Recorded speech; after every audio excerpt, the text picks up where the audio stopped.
One of the world's biggest trade agreements just got a 10-year countdown clock slapped on it. No automatic extension, no guarantees. That's where we are with the USMCA today. Welcome to another episode of Regtalks. Join us as we explore the implications of the U.S. walking away from USMCA renewal. It's honestly a huge shake-up. I'm still wrapping my head around it. For anyone just tuning in, I'm here with you to break down what's happening with the US-Mexico-Canada agreement, why the Trump administration won't renew it as is, and what's at stake if negotiations go sideways. And this isn't just paperwork drama. We're talking about a trade deal that touches $1.6 trillion in goods every year. So today, we'll dig into why the U.S. is pressing for stricter rules, what it could mean for industries on both sides of the border, where the big sticking points are, and what's next for North American trade. Plus, we'll look at how American trade deficits play into all this, and why automakers and farmers are sounding the alarm. Ready to get into the details? Let's start with what triggered this shakeup.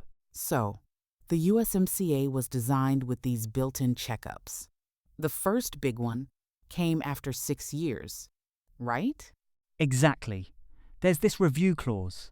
Every 6 years, the countries have to meet and decide if they want to keep the agreement rolling for another 16. But this time, instead of an easy extension, the US just said no. That puts the whole deal on a 10-year timer. Washington's making it clear changes are coming, or the pact could expire entirely. It's a much more aggressive stance than we've seen in past reviews. And it's not just a bluff. Trump's gone on record saying he'd rather not have the agreement at all unless he gets the changes he's after. So now, annual reviews and uncertainty are the new normal. What's driving these tougher demands?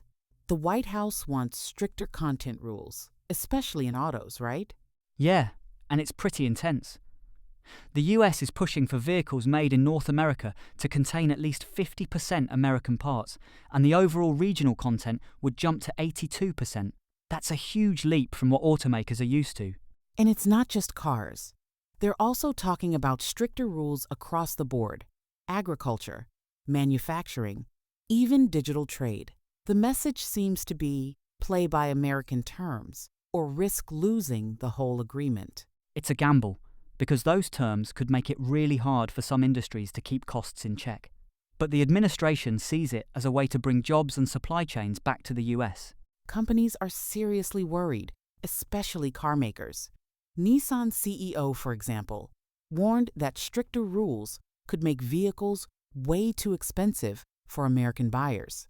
That's the crux of it. Auto supply chains are so global now, it's tough to just flip a switch and make everything American. Not to mention, higher costs could price out a lot of consumers. Farmers are in the same boat. U.S. agricultural exporters depend on Mexico and Canada, who together buy about a third of all U.S. farm exports. That's a huge chunk of rural income on the line. With so much trade at stake, it's not surprising that industry groups are lobbying hard to keep the USMCA going, even if it means fighting some of these tougher demands. One thing that keeps coming up is the U.S. trade deficit. With Mexico, it hit $197 billion last year, and with Canada, over $48 billion. That's driving a lot of this urgency. Right. And with the supply chain chaos after the China tariffs, the US is now laser-focused on bringing manufacturing back home. That's why they're pushing so hard in these negotiations, starting with new talks in Mexico City next month. Mexico's economy minister sounds hopeful, but these are some tough divides to bridge, especially on the auto rules. Trump's already slapped big tariffs on cars, metals, even lumber. It's a high-stakes game, and every move adds pressure.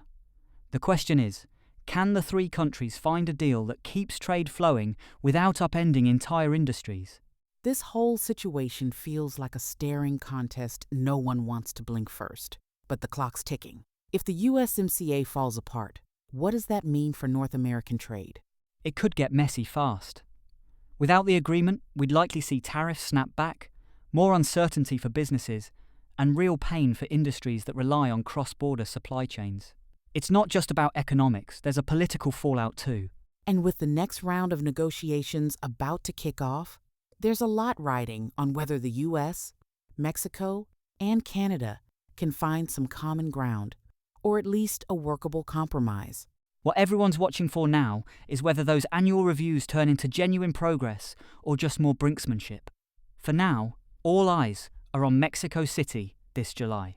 Let's wrap up with some big picture lessons. First, the USMCA's automatic extension is gone, so the whole region faces a decade of uncertainty unless a new deal is cut. Second, the push for stricter American content rules is shaking industries, especially autos and ag, who say changes could threaten jobs and affordability. Third, the ballooning trade deficits and post-tariff climate are making Washington double down on reshoring, raising the stakes for everyone involved. So, if you're following this story, keep an eye on the July negotiations in Mexico City. The most practical thing you can do? Stay informed, because the next moves could reshape how all of North America does business. Thanks for joining us, and we'll be back soon with updates as these high-stakes talks continue.